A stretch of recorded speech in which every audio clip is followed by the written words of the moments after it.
Bonjour chers étudiants de la prophétie, nous sommes heureux d'être avec vous alors que nous continuons la série dans le sanctuaire.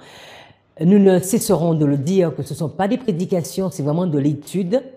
Nous allons étudier le sacrifice de culpabilité et voir le lien entre le sacrifice d'expiation et le sacrifice de culpabilité.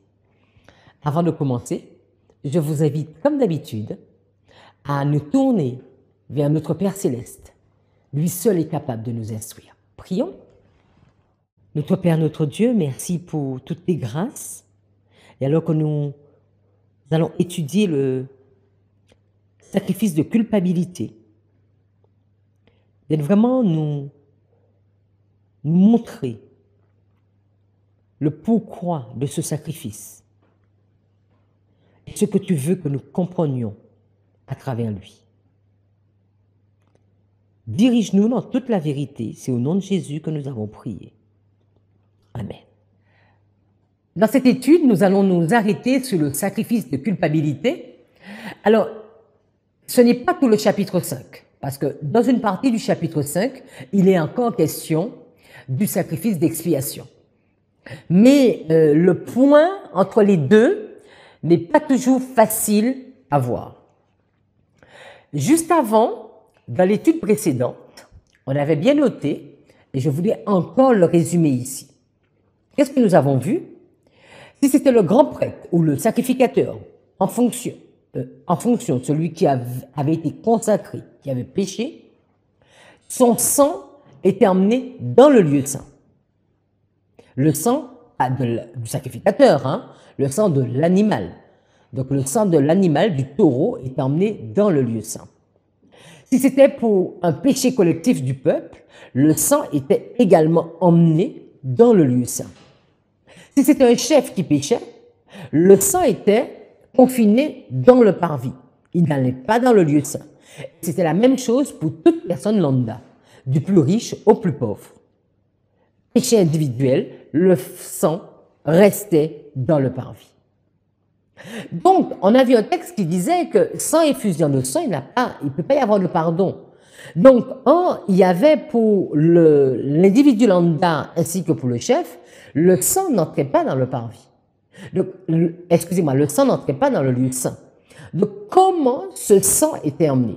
Mais c'est à travers le sacrificateur qui allait manger de l'animal, qui allait manger. Et c'est lui qui allait de sa présence emmener le sang dans le sanctuaire. Regardons ce texte. Lévitique 7, verset 6, « Tout mâle parmi les sacrificateurs en mangera. Il le mangera dans un lieu saint. C'est une chose très sainte. Il en est du sacrifice de culpabilité comme du sacrifice d'expiation. La loi est la même. Pour ces deux sacrifices, la victime sera pour le sacrificateur qui fera l'expiation. Et c'est le sacrificateur qui, en mangeant de ce sacrifice, l'emmenait symboliquement dans le lieu saint. Nous avons vu que pour aussi bien les sacrifices d'expiation que de culpabilité, il est question du péché involontaire. Mais la Bible va nous parler du péché volontaire. Allons dans Lévitique chapitre 5 au verset 1er. Qu'est-ce qu'il est dit? Lorsque quelqu'un, après avoir été mis sous serment contre témoin, comme témoin, péchera en ne déclarant pas ce qu'il a vu ou ce qu'il sait, il restera chargé de sa faute. C'est-à-dire qu'il sait, il est sous serment, il connaît la vérité, mais il décide de mentir. Il restera chargé de sa faute. Osterval nous dit, donc c'est la lutte seconde qu'on a lue, dans Osterval il est dit, pour ce même verset, lorsque quelqu'un étant témoin, après avoir entendu la parole du serment, aura péché, en ne déclarant pas ce qu'il a vu ou ce qu'il sait, il portera son iniquité. Donc là, ça devient un péché volontaire. Et là, il n'y avait pas tout le processus qu'on a vu du sang qui rentre dans le lieu saint ou encore de l'animal qui est mangé, qui est emmené, le jour de l'expiation du grand pardon.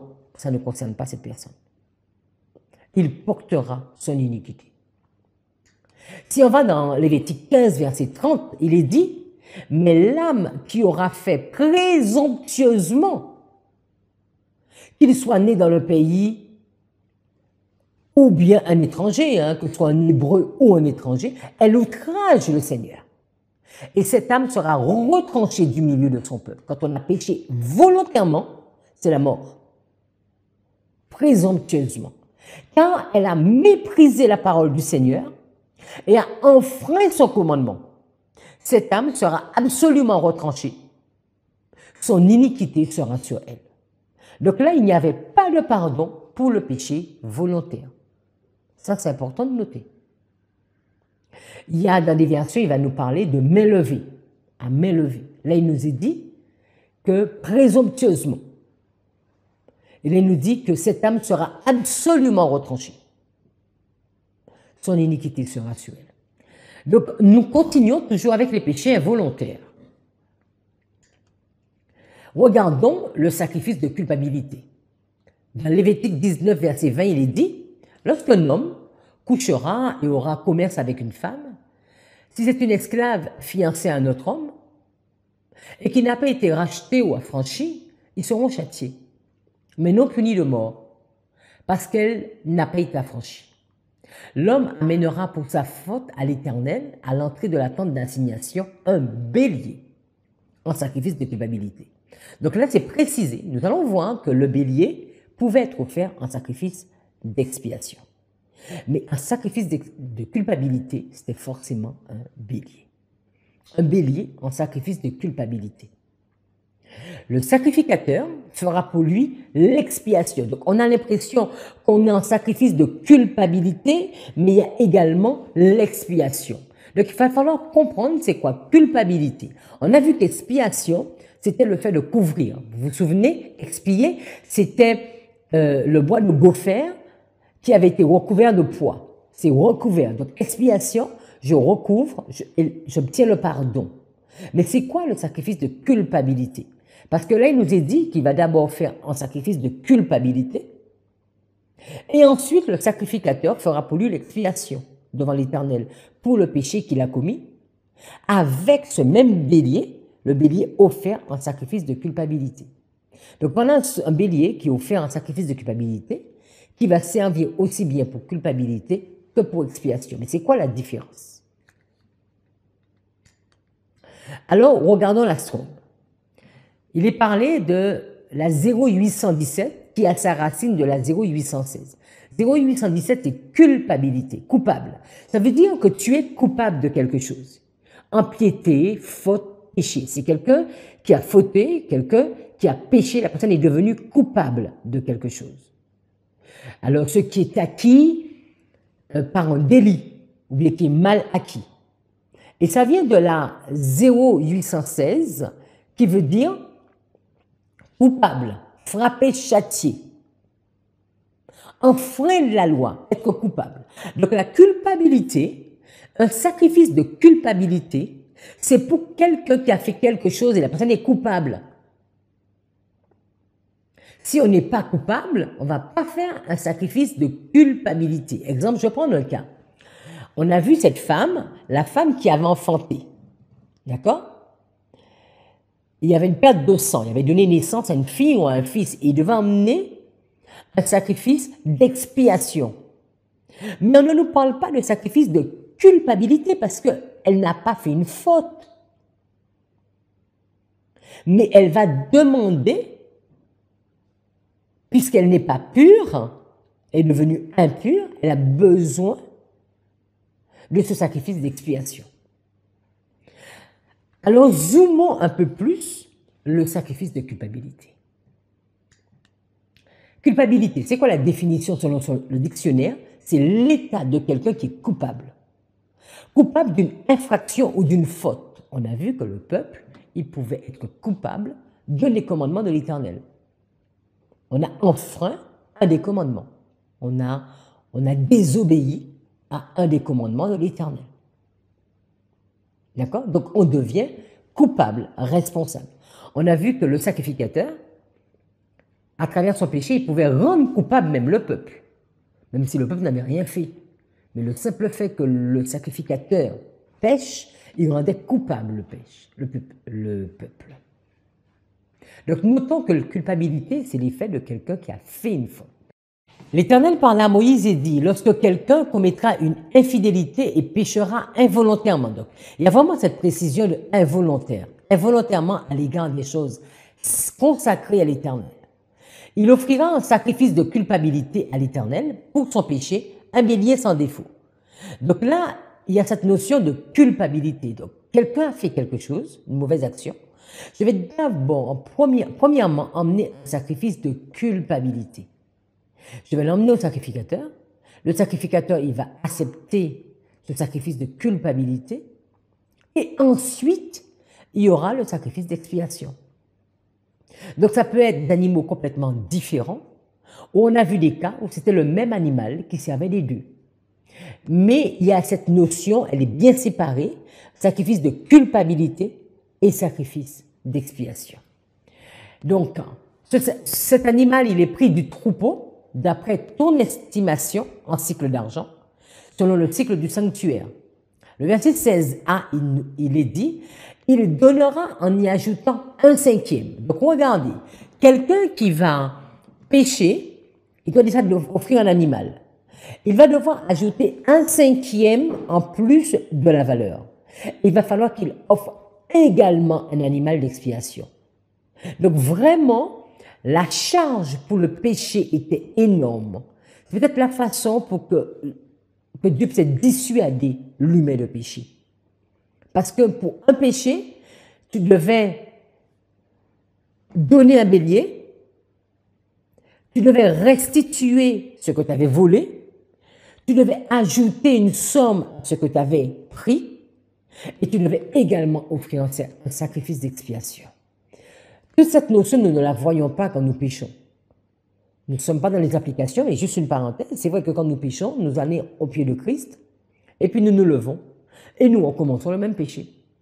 Mais j'imagine que quelqu'un qui avait volé, et qui peut-être qui n'avait pas grand-chose, et qui devait offrir autant, la prochaine fois, avant de voler, il allait se poser 2 fois la question, s'il fallait qu'il vole les affaires de l'autre. Continuons le texte. Au verset 16b, il est dit, et le sacrificateur fera pour lui l'expiation. Donc, il y avait déjà le sacrifice de culpabilité, et maintenant, puis, le sacrificateur fera pour lui l'expiation. Avec le bélier, offert un sacrifice de culpabilité. Et c'est à ce moment-là que la notion du pardon arrive, et il lui sera pardonné. Dans la King James, il est dit, toujours pour la 16b, il le donnera au prêtre, et le prêtre fera propitiation pour lui avec le bélier de l'offrande de transgression. Donc on voit que c'est le même animal qui va servir pour les deux. Regardons dans un autre texte. Lorsque quelqu'un péchera en faisant sans le savoir contre l'un des commandements de l'Éternel des choses qui ne doivent point se faire, il se rendra coupable et sera chargé de sa faute. Je voudrais faire un point ici. Parce que c'est quelqu'un qui pêche involontairement. On le voit bien. C'est sans le savoir. Il pêche, mais sans le savoir. Pourtant, il est coupable. Et pourtant, il est chargé de sa faute. Quand on entend l'expression sera chargé de sa faute, cela fait écho à Lévitique 5, verset 1. Revenons. Dans Lévitique 5, verset 1, il était bien dit lorsque quelqu'un, après avoir été mis sous serment comme témoin, péchera en ne déclarant pas ce qu'il a vu. Donc il est coupable. Il sait très bien qu'il est en train de mentir. Il restera chargé de sa faute. Et je disais que pour un tel cas, il n'y a pas, le sacrifice de culpabilité n'intervient pas. Ça peut être soumis à discussion. Parce que certaines personnes vont dire oui, le sacrifice de culpabilité pouvait intervenir pour ce type de personnes. D'accord?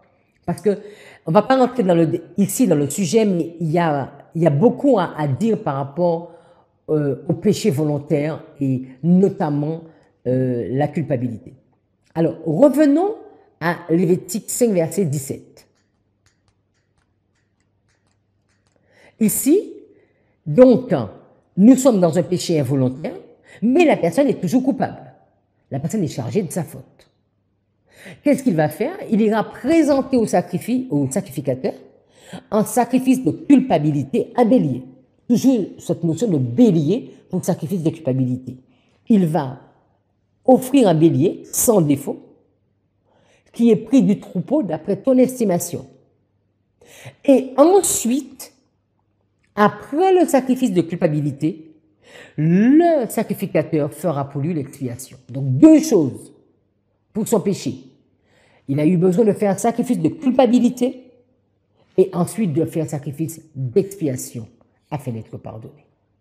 L'Éternel parla à Moïse et dit, lorsque quelqu'un péchera et commettra une infidélité envers l'Éternel en mentant à son prochain au sujet d'un dépôt d'un objet confié à sa garde, d'une chose volée ou soustraite par fraude, en niant d'avoir trouvé une chose perdue, ou en faisant un faux serment sur une chose quelconque, de nature à constituer un péché, donc la personne a menti. Verset 4, lorsqu'il péchera ainsi, il se rendra coupable. Donc la personne est coupable. La personne a menti. La personne a menti volontairement ou involontairement. Et là, c'est toute la discussion est là. Donc, je pense que quand on ment volontairement. Pour quelle raison? Mais il y a une offrande, il y a un sacrifice de culpabilité. C'est pour cela que la version Lévitique 5.1 peut être comprise de deux façons différentes. Elle peut être comprise avec ce sacrifice de culpabilité, mais ça demande encore tout un autre sujet. Il restituera la chose qu'il a volée ou soustraite par fraude, la chose qui lui avait été confiée en dépôt, la chose perdue qu'il a trouvée, ou la chose quelconque sur laquelle il a fait un faux serment. Il la restituera en son entier. Donc vous voyez, la personne, elle a menti, elle va devoir tout remettre. Une fois qu'elle aura tout remis, elle va devoir ajouter un cinquième et la remettra à son propriétaire. Le jour même, le jour même, et il va offrir également un sacrifice de culpabilité ce jour-là. Le jour qu'il va le restituer doit être le même jour où il va offrir ce sacrifice de culpabilité. Donc ce jour-là, il a menti, il a trois choses à faire ce jour-là. Il doit d'abord restituer ce qu'il a perdu, ce qu'il a volé, il doit remettre un cinquième, il doit offrir un sacrifice de culpabilité et il doit offrir un sacrifice d'expiation. Donc je dis c'était très cher payé. Verset 6, il présentera au sacrificateur un sacrifice de culpabilité à l'Éternel pour son péché un bélier, sans défaut, pris du troupeau d'après son estimation. Et le sacrificateur fera pour lui l'expiation devant l'Éternel. C'est vraiment une façon que Dieu avait trouvé, avait choisi pour qu'on puisse avoir l'horreur du péché. L'horreur du péché. Parce que même aujourd'hui, sans vouloir faire de l'application, quand on vole quelque chose, parfois on ne va même pas restituer la chose. Quand on casse les affaires de quelqu'un, on ne va même pas restituer la chose. On va juste aller dire, on va demander pardon. Alors qu'on devait restituer la chose, augmenter la chose de un cinquième, offrir un sacrifice de culpabilité et offrir un sacrifice d'expiation. Quand on verra l'application, et aujourd'hui, nous, ça va beaucoup nous interpeller. Et il lui est dit, il lui sera pardonné, quelle que soit la faute dont il se sera rendu coupable. Donc on voit vraiment la bonté de ce Dieu. Vraiment, le péché, un péché qui n'était pas couvert, qui n'était pas pardonné, il fallait faire vraiment fort. Parce qu'il dit, quelle que soit sa faute, qu'il se sera rendu coupable. Alors qu'il est coupable, il sera pardonné. Alors, résumons ce qu'on a vu. Ceci se passait, ça pouvait se passer tous les jours ou en fonction des situations. D'accord? Donc, un jour J, quelqu'un a péché, quelqu'un a volé quelque chose ou a menti, ou on lui avait donné quelque chose en prêt, on avait mis quelque chose sous sa garde, la personne ne l'a pas restitué, la personne se rend compte, il va voir le sacrificateur. Et le jour J, pas le même jour ou le jour qu'il a péché, le jour J, il va rembourser ce qu'on lui avait donné. En plus, il va ajouter un cinquième à sa victime. Il va offrir un sacrifice de culpabilité parfois. Donc le sacrifice de culpabilité, c'est toujours un bélier. Mais parfois, le sacrifice de culpabilité pouvait être la même chose que le sacrifice d'expiation, notamment pour ceux qui étaient pauvres. Ou sinon, il devait rembourser la chose, ajouter un cinquième, offrir un sacrifice de culpabilité et offrir un sacrifice d'expiation. Et envers le 10e jour du 7e mois, il y avait le Yom Kippour, le grand jour des expiations. Donc on voit bien ici cette notion de différence d'expiation, parce que il y a une faute qui avait été faite, exemple, le 10e jour du 4e mois. OK? Mais le 10e jour du 7e mois, ça va être effacé. Le 10e jour du 7e mois, le grand sacrificateur, le sacrificateur, il a péché, le saint est là. Mais le 10e jour du 7e mois, ça va être effacé. Bien comprendre cette notion afin de comprendre l'application. Allons dans Lévitique chapitre 7, verset 1. Et là maintenant, on va voir la loi sur le sacrifice de culpabilité. Il est dit, voici la loi du sacrifice de culpabilité. C'est une chose très sainte. C'est dans le lieu où l'on égorge l'holocauste que sera égorgée la victime pour le sacrifice de culpabilité. On en répandra le sang sur l'autel tout autour. On en offrira toute la graisse. Évidemment, il y a la notion de queue maintenant, la queue. La graisse qui couvre les entrailles, les deux rognons, et la graisse qui les entoure, qui couvre les flancs, et le grand lobe du foie qu'on détachera près des rognons. Le sacrificateur brûlera cela sur l'autel en sacrifice consumé devant l'Éternel. Donc c'est un sacrifice qui est consumé. C'est le sacrifice de culpabilité. Et tout mâle parmi les sacrificateurs en mangera. Il le mangera dans un lieu saint. C'est une chose très sainte.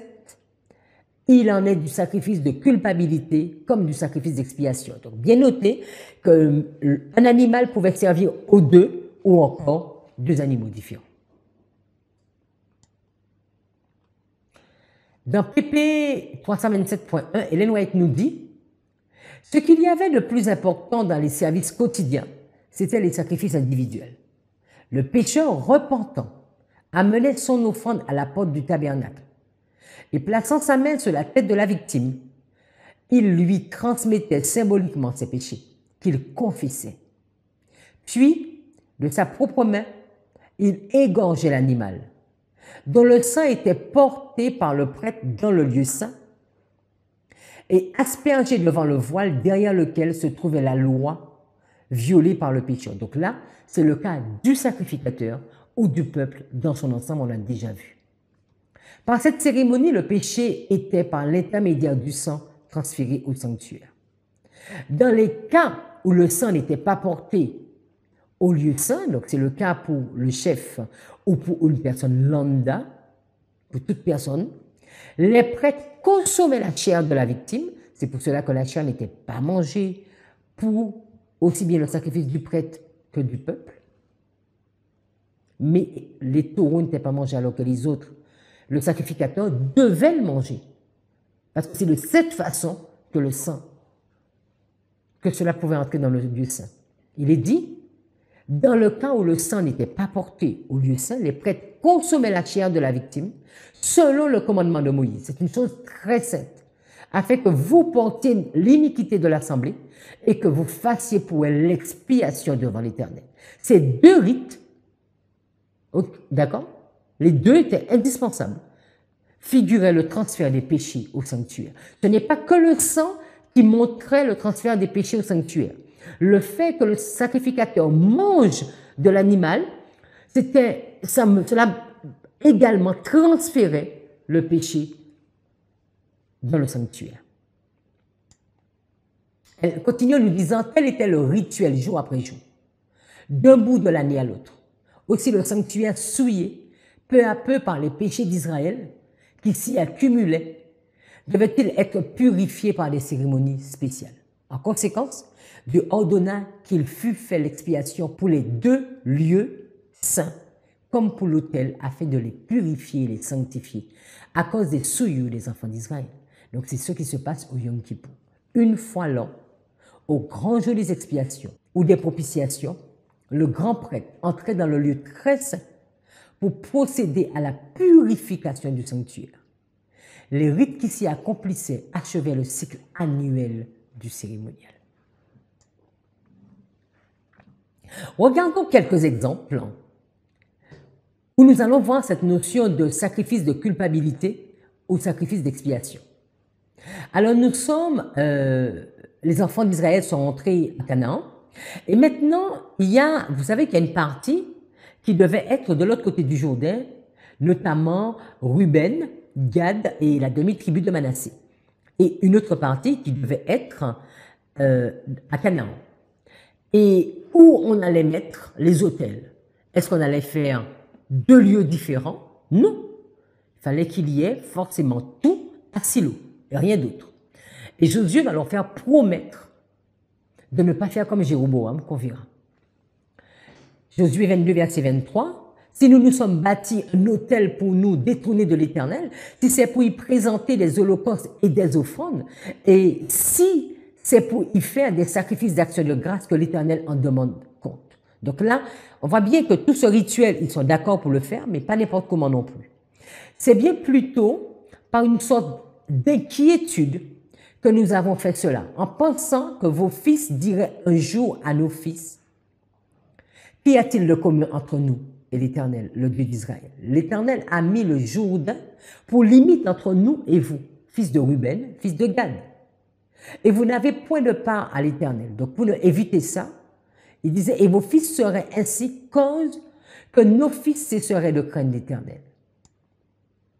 C'est pourquoi nous avons dit, bâtissons-nous donc un autel, non pour des holocaustes et pour des sacrifices, mais comme un témoin entre nous et vous, entre vos descendants et les vôtres, que nous voulons servir l'Éternel devant sa face pour nos holocaustes et par nos sacrifices d'expiation et d'action de grâce, afin que vos fils ne disent pas un jour à nos fils, vous n'avez point de part à l'Éternel. Donc ils avaient demandé à faire ces autels, non pas pour offrir des sacrifices, mais comme un témoin.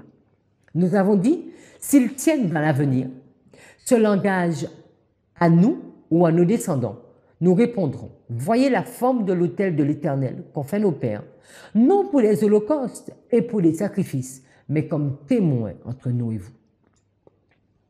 Loin de nous la pensée de nous révolter contre l'Éternel et de nous détourner aujourd'hui de l'Éternel, en bâtissant un autel pour les holocaustes, pour les offrandes et pour les sacrifices, outre l'autel de l'Éternel, notre Dieu, qui est devant sa demeure.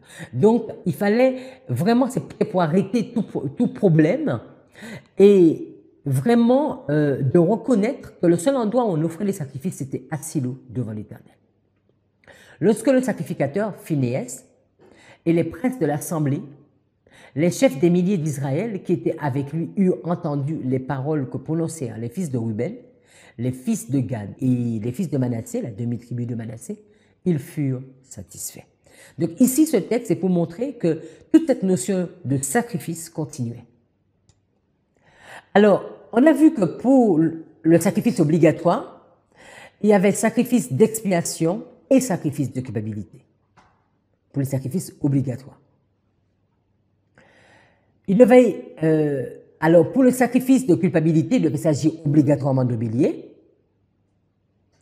Le sacrifice de culpabilité était offert pour expier les péchés involontaires, pour lesquels le coupable se devait d'offrir réparation à la victime, ainsi que pour la purification en cas d'impureté rituelle ou de maladie physique. Et dans tous ces cas-là, la graisse et les rognons, le foie étaient une offrande pour Dieu. Et le reste de l'animal était mangé dans la cour du tabernacle. On en a déjà insisté. Dans le Grand Espoir, à la page 305.3, Ellen White nous dit « Tel était le service qui se déroulait chaque jour, tout au long de l'année. » Les péchés d'Israël se trouvaient ainsi transférés au sanctuaire et une œuvre particulière devenait nécessaire pour les ôter. Dieu avait ordonné qu'une expiation soit faite pour chaque pièce du sanctuaire. Il fera sur le sanctuaire l'expiation des impuretés des Israélites et de leurs transgressions pour tous leurs péchés. Il fera de même pour la tente de la rencontre, qui demeure avec eux au milieu de leurs impuretés. Une expiation devait aussi être faite pour l'autel. Le grand prêtre le purifiera des impuretés des Israélites et le consacrera. Regardons une autre histoire, toujours sur le sanctuaire. Nous sommes encore à Silo et nous sommes avec Élie. Donc, on sait que Élie est de la tribu de Lévi, un petit de plusieurs générations d'Élie, d'Aaron. Il était un petit-fils d'Ithamar. Et lisons ce qui va se passer notamment avec les deux fils d'Élie. Les fils d'Élie étaient des hommes pervers. Ils ne connaissaient point l'Éternel. Et voici quelle était la manière d'agir de ces sacrificateurs à l'égard du peuple lorsque quelqu'un offrait un sacrifice. Le serviteur du sacrificateur arrivait au moment où l'on faisait cuire la chair, tenant à la main une fourchette à 3 dents. Il piquait dans la chaudière, dans le chaudron, ou dans la marmite, ou dans le pot. Et tout ce que la fourchette amenait, le sacrificateur le prenait pour lui. C'est ainsi qu'il agissait à l'égard de tous ceux d'Israël qui venaient là à Silo. Même avant qu'on fît brûler la graisse, le serviteur du sacrificateur arrivait et disait à celui qui offrait le sacrifice, « Donne pour le sacrificateur de la chair à rôtir. Il ne recevra de toi point de chair cuite. C'est de la chair crue qu'il veut. » Mais tout ceci est interdit. Parce que n'oublions pas qu'ils devaient cuire et ils devaient manger dans le lieu saint. Alors, ils ne sont même pas dans le lieu saint. Ils veulent de la chair crue. Donc, ils sont en train, par leur péché, de faire pécher tout un peuple. Et si l'homme lui disait, mais quand on aura à brûler la graisse, tu prendras ce qui te plaira. Parce que n'oublions pas qu'il fallait d'abord donner la part à l'Éternel. Donc, il fallait d'abord donner la graisse, les rognons et le foie, et ensuite, mais eux, ils voulaient faire, même avant même d'avoir brûlé la graisse. Et même quand les personnes les reprenaient, regardons ce qu'il est dit, non, tu donneras maintenant, sinon je prends de force. Donc là, ça devient un péché vraiment volontaire. Beaucoup de présomption, à main levée. Ces jeunes gens se rendaient coupables devant l'Éternel d'un très grand péché parce qu'ils méprisaient les offrandes de l'Éternel. Quand on continue le texte, il est dit, Élie était fort âgé et il apprit comment ses fils agissaient à l'égard de tout Israël. Il apprit aussi qu'il couchait avec les femmes qui s'assemblaient à l'entrée de la tente d'assignation. Donc, on a déjà vu que ces femmes qui s'assemblaient à l'entrée de la tente d'assignation, c'est elles qui avaient emmené ces miroirs et qui avaient servi à la base même de la cuve d'airain. Donc, il y a beaucoup de choses intéressantes dedans. Verset 24, « Non, mes enfants. » Donc, verset 23, il va leur dire, « Pourquoi faites-vous de telles choses? Quand j'apprends de tout le peuple vos mauvaises actions. Non, mes enfants. Ce que j'entends dire n'est pas bon. Vous faites pécher le peuple de l'Éternel. » Donc, vous voyez, c'était eux les coupables. Et puisqu'ils devenaient coupables, n'oublions pas ce qu'il avait été dit, le sacrificateur, en se rendant coupable, il rendait le peuple coupable. Et eux, en péchant, ils rendaient le peuple coupable. Il dit, vous faites pécher le peuple de l'Éternel. Si un homme pêche contre notre homme, Dieu le jugera, mais s'il pêche contre l'Éternel, qui intercédera pour lui? Or, ce sont eux-mêmes les intercesseurs du peuple. C'est eux-mêmes qui pêchent. Donc, qui pouvait intercéder pour eux encore? Et malgré ça, ils n'écoutaient point la voix de leur père quand l'Éternel voulait les faire mourir. Et l'Énoïte nous dit que bien qu'ils fussent impropres aux fonctions sacrées, on les avait chargés d'exercer le sacerdoce dans la maison de Dieu, où la manière de présenter les sacrifices avait été réglée de la façon la plus précise. Alors je m'arrête ici. C'est vrai qu'on trouve qu'ils étaient impropres, mais comme ils sont de la tribu de Lévi et ils sont fils d'Élie, ils devenaient automatiquement sacrificateurs. Et comme ils devenaient sacrificateurs et qu'ils n'avaient pas une déformation physique, ils entraient forcément en fonction. alors qu'ils n'avaient pas la pensée qu'il valait. On continue. Mais ces hommes impies, méprisant toute autorité, jusque dans le service de l'Éternel, ne tenaient aucun compte des règlements relatifs au sacrifice préfigurant la mort du Sauveur et destinés à conserver dans les cœurs la foi au Rédempteur à venir. Et l'Énoïte va continuer en nous disant, mais il y avait plus. Ces prêtres indignes déshonoraient leur saint office par le libertinage et on les laissait souiller le temple de l'Éternel par leur présence. Parce que ces hommes impies qui péchaient, ils continuaient à rentrer dans le lieu saint. Outrés de l'inconduite d'Ophni et de Phinéas, un grand nombre de gens cessèrent de fréquenter les cérémonies nationales. Donc maintenant, même le peuple se détourne de Dieu. Le service de Dieu était méprisé et abandonné. Et les gens enclins au mal s'y adonnaient avec d'autant plus d'impudence. La corruption et l'idolâtrie se répandaient parmi le peuple. Et tout ceci, c'était les sacrificateurs qui avaient reçu l'onction qui faisaient cela. Samuel, dans 1 Samuel 2, verset 27, nous continuons la lecture, il est dit, il y a maintenant un homme, Dieu va envoyer quelqu'un pour parler à Élie. Un homme de Dieu vint auprès d'Élie et lui dit, ainsi parle l'Éternel, ne me suis-je pas révélé à la maison de ton père, lorsqu'ils étaient en Égypte, dans la maison de Pharaon? Je l'ai choisi parmi toutes les tribus d'Israël, pour être à mon service dans le sacerdoce, pour monter à mon autel, pour brûler du parfum, pour porter les fautes devant moi. Et j'ai donné à la maison de ton père tous les sacrifices consumés par le feu et offerts par les enfants d'Israël. Alors, on pourrait se demander, mais qu'est-ce que Dieu pouvait encore donner? Ils étaient richement payés. Ils avaient tous les sacrifices pour eux. Pourquoi ils ne pouvaient pas juste attendre? Pourquoi foulez-vous aux pieds mes sacrifices et mes offrandes que j'ai ordonné de faire dans ma demeure? Et d'où vient que tu honores tes fils plus que moi? Afin que vous engraissez les prémices de toutes les offrandes d'Israël, mon peuple. Parce que l'offrande, les prémices n'étaient plus offertes à l'Éternel, parce que la graisse devait être offerte en premier. Mais puisque eux-mêmes, ils prenaient avant la graisse. Avant même que le service ne soit offert à l'Éternel. Il est dit, c'est pourquoi, voici ce que dit l'Éternel, le Dieu d'Israël. J'avais déclaré que ta maison et la maison de ton père marcheraient devant moi à perpétuité. Et maintenant, dit l'Éternel, loin de moi. Quand j'honorerai celui qui m'honore, mais celui qui me méprise sera méprisé. Voici, le temps arrive, où je retrancherai ton bras et le bras de la maison de ton père, en sorte qu'il n'y aura plus de vieillards dans ta maison. Et vous vous souvenez, quand on avait fait les sacrificateurs, on s'était rendu compte que les sacrificateurs, après, il n'y avait plus du tout les sacrificateurs de la famille d'Ithamar. Parce que c'était à cause de cela. Tu verras un adversaire dans ta demeure, tandis qu'Israël sera comblé de bien par l'Éternel. Et il n'y aura plus jamais de vieillard dans ta maison. Je laisserai subsister auprès de mon autel l'un des tiens, afin de consumer tes yeux et d'attrister ton âme.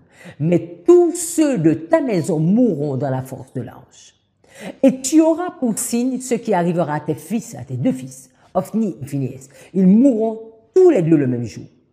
Je m'établirai un sacrificateur fidèle qui agira selon mon cœur et selon mon âme, et je lui bâtirai une maison stable, il marchera toujours devant mon roi. Et quiconque restera de ta maison viendra se prosterner devant lui pour avoir une pièce d'argent et un morceau de pain, alors que toute la richesse leur était donnée. Attache-moi, je te prie, à l'une des fonctions du sacerdoce, afin que j'ai un morceau de pain à manger. Et voilà la prophétie qui va être donnée contre Élie et qui va également se réaliser. Quand nous allons au verset 3, qu'est-ce qu'il est dit? Alors l'Éternel va dire à Samuel, parce que il y a ce prophète qui va venir et qui va parler, mais l'Éternel va également parler à travers Samuel pour Élie. Et qu'est-ce qu'il va dire à Samuel? L'Éternel dit à Samuel, voici, je vais faire en Israël une chose qui étourdira les oreilles de quiconque l'entendra. En ce jour, j'accomplirai sur Élie tout ce que j'ai prononcé contre sa maison. Je commencerai et j'achèverai. Je lui ai déclaré que je veux punir sa maison à perpétuité, à cause du crime dont il a connaissance et par lesquels ses fils se sont rendus méprisables sans qu'il les ait réprimés. C'est pourquoi je jure à la maison d'Élie que jamais le crime de la maison d'Élie ne sera expier. Donc, pas d'expiation pour la maison d'Élie. Ni par des sacrifices, ni par les offrandes. Et cela nous montre qu'il y a des péchés volontaires qui n'étaient pas expiables. Il n'y avait pas d'expiation. Et là, il va dire, la maison d'Élie, ce ne sera pas expié, ni par les sacrifices, ni par les offrandes.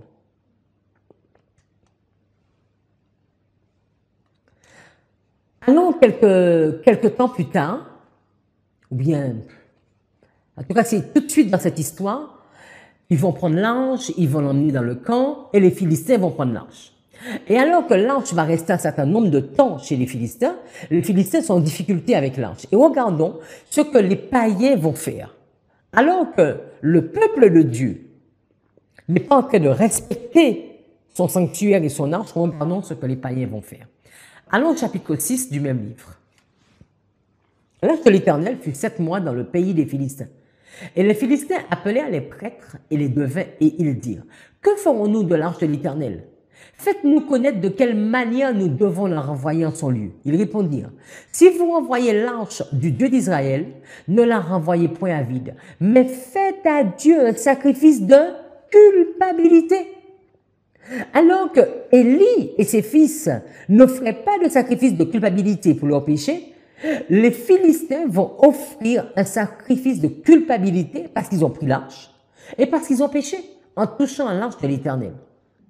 Alors, vous guérirez et vous saurez pourquoi sa main ne s'est pas retirée de dessus vous. Les Philistins dirent, « Mais quelle offrande lui ferons-nous » Ils répondirent, 5 tumeurs d'or et 5 souris d'or d'après le nombre des princes des Philistins. Car une même plaie a été sur vous tous et sur vos princes. Et les amis, ce n'était pas anodin la façon qu'ils faisaient, parce qu'on va voir que dans les histoires, ils vont offrir 12 béliers en sacrifice de culpabilité, soit un bélier par tribu. Et eux, ils vont pas tout comprendre, mais ils vont dire, mais puisque il y a eu 5, voilà, puisqu'il y a eu 5 princes des Philistins où ça a été fait, donc envoyons 5 tumeurs, 5 souris, d'après le nombre des princes des Philistins. Faites des figures de vos tumeurs et des figures de vos souris qui ravagent le pays. Et donnez gloire au Dieu d'Israël. C'est fort ça, des païens. Donnez gloire au Dieu d'Israël. Peut-être cessera-t-il d'appesantir sa main sur vous, sur vos dieux et sur votre pays. Pourquoi endurciriez-vous votre cœur comme les Égyptiens et Pharaon ont endurci leur cœur? Donc on voit que c'est une histoire qui était sue et eux, ils demandent de ne pas faire comme les Égyptiens. N'exerça-t-il pas ses châtiments sur eux? Et ne laissèrent-ils pas alors partir les enfants d'Israël?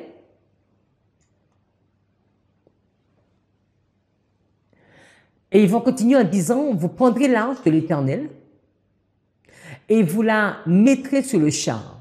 Vous placerez à côté d'elle, dans un coffre, les objets d'or que vous donnez à l'Éternel en offrande pour le péché. Donc, sacrifice de culpabilité, offrande pour le péché. Puis vous la renverrez et elle partira. Verset 17. Voici les tumeurs d'or que les Philistins donnèrent à l'Éternel en offrande pour le péché.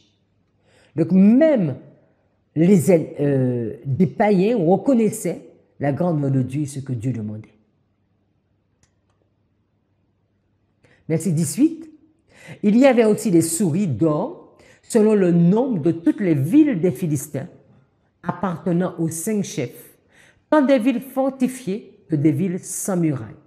C'est ce qu'atteste la grande pierre sur laquelle on déposa l'arche de l'Éternel et qui est encore aujourd'hui dans le champ de Josué de Beth-Shemesh. Évidemment, ils ne faisaient pas ce que Dieu avait demandé, mais on voit l'intention qui était là d'offrir des sacrifices de culpabilité, des sacrifices pour leur péché. Alors que le peuple de Dieu, les responsables du peuple de Dieu, ne le faisaient pas. Et l'Énoëque nous dit, l'arche de Dieu resta 7 mois aux mains des Philistins. Ils avaient vaincu les Israélites et avaient pris leur coffre sacré, qui, croyaient-ils, contenait toute la force des Hébreux. Par conséquent, Ils se sentaient en sécurité et n'avaient plus à redouter l'armée d'Israël. Mais tandis qu'ils se réjouissaient de leur victoire, on entendait des plaintes dans le pays que l'on attribua en fin de compte à l'arche du Seigneur. Effrayés, les Philistins la déplacèrent d'un endroit à l'autre, mais partout où on la déposait, elle semait la destruction sous son passage, si bien qu'on ne savait plus ce qu'il fallait en faire. Quant au coffre sacré, il était protégé de tout danger par les anges. Les Philistins n'osaient pas en soulever le couvercle. Le dieu Dagon avait subi un tel sort qu'ils n'osaient même pas toucher l'arche, ni même s'en approcher. Ils firent appel à leurs prêtres et à leurs devins, et leur demandèrent ce qu'il fallait faire du coffre sacré. En réponse, ils leur conseillèrent de le renvoyer au peuple auquel il appartenait, sans oublier d'y joindre une offrande pour le péché. Si le Dieu des Hébreux voulait bien accepter cette offrande, il serait soulagé du fléau dont ils étaient atteints.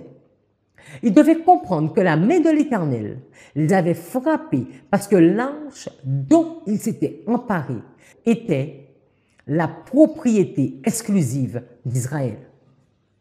Donc, cette histoire nous montre bien ce que Dieu voulait pour son peuple. Et alors que nous allons nous arrêter ici, nous allons voir dans la prochaine étude comment, aussi bien dans le temple de Salomon, le temple de Zorobabel et chez Hérode, comment ces sacrifices ont été vécus. Prions. Notre Seigneur, notre Dieu, merci pour tout ce que tu fais. Merci pour ta patience et ta bonté. Parce que Seigneur, tu n'as cessé de parler à Élie, à ses fils. Et c'est encore un message pour nous aujourd'hui. Tu ne cesses de nous interpeller. Et quand tu nous vois aller sur une mauvaise direction, tu nous interpelles, tu nous invites à la repentance. Que nous puissions comprendre ceci et rentrer dans une soumission totale. C'est au nom de Jésus que nous t'avons prié. Amen.